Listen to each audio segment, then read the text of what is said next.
Hello दोस्तों, स्वागत है आपका आप ही के YouTube channel stock market updates में। जो भी साथी हमारे इस चैनल पर फर्स्ट टाइम विजिट कर रहे हैं वो प्लीज़ चैनल को सब्सक्राइब कर लें और बेल आइकन को प्रेस कर लें ताकि हमारी हर वीडियो की अपडेट आप तक पहुंच सके। दोस्तों, आज इस वीडियो में हम बात करेंगे एक और अच्छे पेनी स्टॉक जो इन फ्यूचर हमें मल्टी बैगर रिटर्न्स दे सकता है, और इस पेनी स्टॉक ने पिछले एक साल में भी बड़े ही ज़बरदस्त मल्टी बैगर रिटर्न्स अपने निवेशकों को दिए हैं। तो दोस्तों, कंपनी का नाम है MFL इंडिया लिमिटेड। अगर मैं इस स्टॉक की आज की परफॉर्मेंस की बात करूं तो आप देख सकते हैं आज स्टॉक में अपर सर्किट हमें देखने को मिला है। पिछले 5 दिन की बात करें तो लगातार स्टॉक में तेज़ी बनी हुई है। लगभग 21% के रिटर्न स्टॉक दे चुका है। वहीं अगर मैं पिछले एक मंथ की बात करूं तो आप एक मंथ में देख सकते हैं 148%, और एक साल में पिछले आप देख सकते हैं 1183% के रिटर्न्स। मीन्स एक 18 पैसे का जो शेयर है वो कहां से कहां तक पहुंच चुका है और अपने निवेशकों को कितने ज़बरदस्त रिटर्न्स ये दे चुका है। नो डाउट दोस्तों, मैं अपना पहले ही बता देता हूँ, ये कंपनी मेरे पास भी है और जब ये स्टॉक 1 रुपये के आसपास होता था उस समय मैंने इसको बाय किया था, और आप देख सकते हैं मेरे भी जो पैसे हैं वो इस स्टॉक में डबल से भी ज़्यादा हो चुके हैं। तो चलिए दोस्तों, अब हम इस कंपनी के जो फंडामेंटल्स हैं पहले मैं आपको वो दिखाता हूँ कि कंपनी करती क्या है। कंपनी की बात करें तो कंपनी लॉजिस्टिक सेक्टर में काम करती है। मार्केट कैप 83 करोड़ का है। नो डाउट एक रिस्की कंपनी है, बहुत छोटी कंपनी है। ये मैं चीज़ आपको पहले ही बता देता हूँ, ये बड़ी भयंकर रिस्की कंपनी है। तो जो भी साथी रिस्क लेने में बिलीव करते हैं तो वो ही इस कंपनी में निवेश करने की सोच सकते हैं, क्योंकि ये जो स्टॉक है जितनी तेज़ी से ये अभी भाग रहा है उतनी तेज़ी से ये डाउन भी आ सकता है। अगर मैं 52 वीक हाई की बात करूं तो आप देख सकते हैं अभी कंपनी अपने 52 वीक हाई पर चल रही है। स्टॉक PE 28 है, फेस वैल्यू कंपनी का 1 है। पॉजिटिव पॉइंट्स बात करें तो कंपनी लगातार अपना जो कर्ज है वो कम कर रही है। आगे बात कर लेते हैं कंपनी के जो प्रॉफिट और लॉस है उसके बारे में।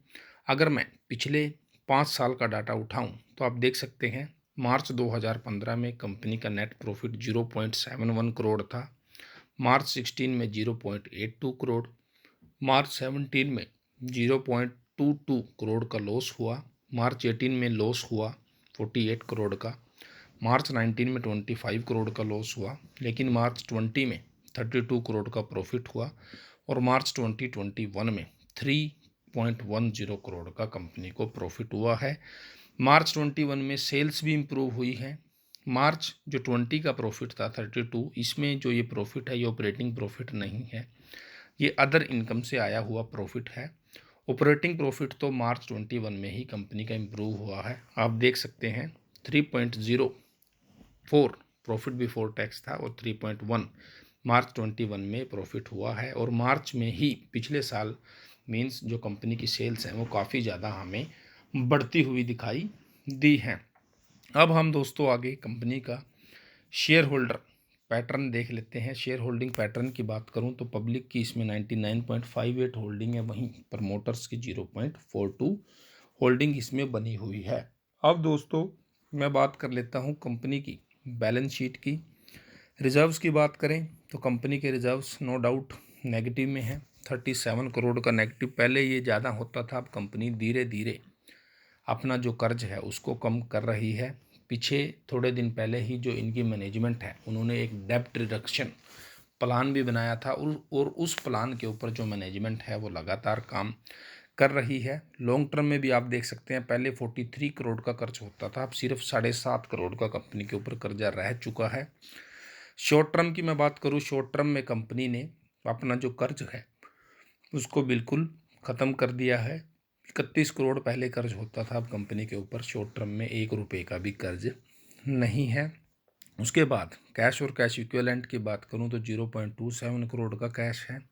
एसेट्स आप देख सकते हैं कंपनी के बढ़ रहे हैं, पहले 2.39 थे और अभी 5.8 करोड़ एसेट्स कंपनी के टोटल हो चुके हैं। अब दोस्तों हम कंपनी के आगे बात कर लेते हैं। अभी जो इनकी वॉल्यूम एनालिसिस चल रही है उसको हम देख लेते हैं एक बार। मंथली एवरेज आप देख सकते हैं 79 लाख की ट्रेडिंग हो रही है और उसमें से 94% की डिलीवरीज उठाई जा रही हैं। मीन्स कंपनी में बड़ा माल उठाया जा रहा है। एक वीक की एवरेज आप देख सकते हैं 91 लाख की शेयर की इसमें ट्रेडिंग की हमारे सामने निकल कर आ रही है। प्राइस परफॉर्मेंस जैसे मैंने आपको बता ही दिया, पिछले 3 साल में भी इस कंपनी ने अच्छे खासे रिटर्न्स अपने निवेशकों को कमा कर दिए हैं।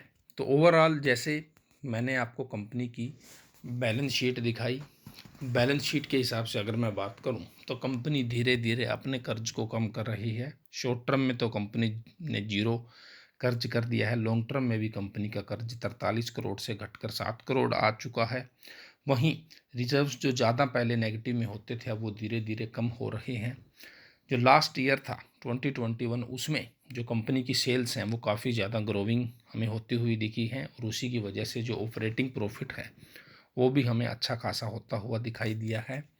बट मैं आपको एक बात अभी भी बोल देता हूँ, ये जो कंपनी है ये काफ़ी रिस्की कंपनी है और जो भी साथी इस कंपनी में रिस्क लेकर, मीन्स जिन भी साथियों, कुछ ऐसे इन्वेस्टर होते हैं जो रिस्क में थोड़ा बिलीव करते हैं, तो जो भी साथी रिस्क लेना पसंद करते हैं वो ही इस स्टॉक में निवेश कर सकते हैं।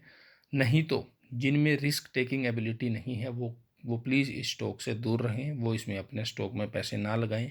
क्योंकि मेरे हिसाब से तो अगर आप इसमें स्टॉक में पैसे लगाते हो, जैसे मैंने इन्वेस्ट किया था 1 रुपये के आसपास, तो मैंने इतना अमाउंट इन्वेस्ट किया है कि अगर कल वो मेरा 0 भी हो जाए तो उससे मुझे कोई फ़र्क नहीं पड़ता है, नहीं पड़ेगा। और आप भी अगर इस कंपनी में इन्वेस्ट करते हो तो आप भी ये सोचकर इन्वेस्ट करना कि अगर कल आपके पैसे 0 भी हो जाएं तो आपको कोई ज़्यादा फ़र्क ना पड़े। मीन्स आप उतना ही इन्वेस्ट करना जितना आप रिस्क टेकिंग आपकी एबिलिटी है। तो प्लीज़ मैं अगेन तीसरी बार ये बात बोल रहा हूँ, ये एक बड़ी भयंकर रिस्की कंपनी है। देने को ये कंपनी यहाँ से अगले 1 साल में हज़ारों % के रिटर्न्स भी दे सकती है और डुबोने को ये कंपनी जो है वो यहाँ से पैसों को डुबो भी सकती है। तो आप अगर रिस्क लेने में बिलीव करते हैं तो आप MFL इंडिया के साथ जा सकते हैं, बट रिस्क उतना ही लें जितना आप बाद में उसको हैंडल कर सकें। मीन्स ये समझकर इन्वेस्ट करना कि आपके पैसे 0 भी हो सकते हैं। नो डाउट मैं तो अभी इसमें अच्छा खासा प्रॉफिट इंजॉय कर रहा हूँ और भी कुछ साथी हैं जिन्होंने लोअर लेवल पर इसको बाय किया है वो भी अच्छा खासा प्रॉफिट इसमें इंजॉय कर रहे हैं।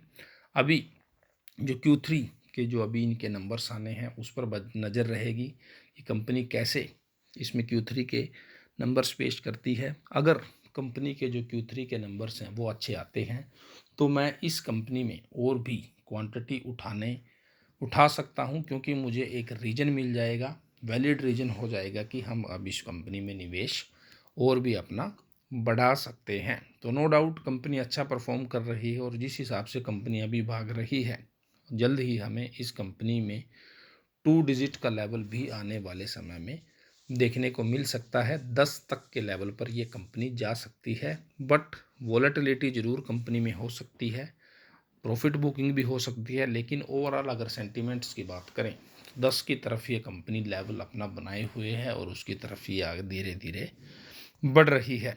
आपकी MFL इंडिया पर क्या राय है? आप अपनी राय भी मुझे कमेंट सेक्शन में ज़रूर बताना। वीडियो को लाइक करना, चैनल को सब्सक्राइब करना। मिलते हैं अगली वीडियो में, तब तक के लिए टेक केयर, बाय बाय।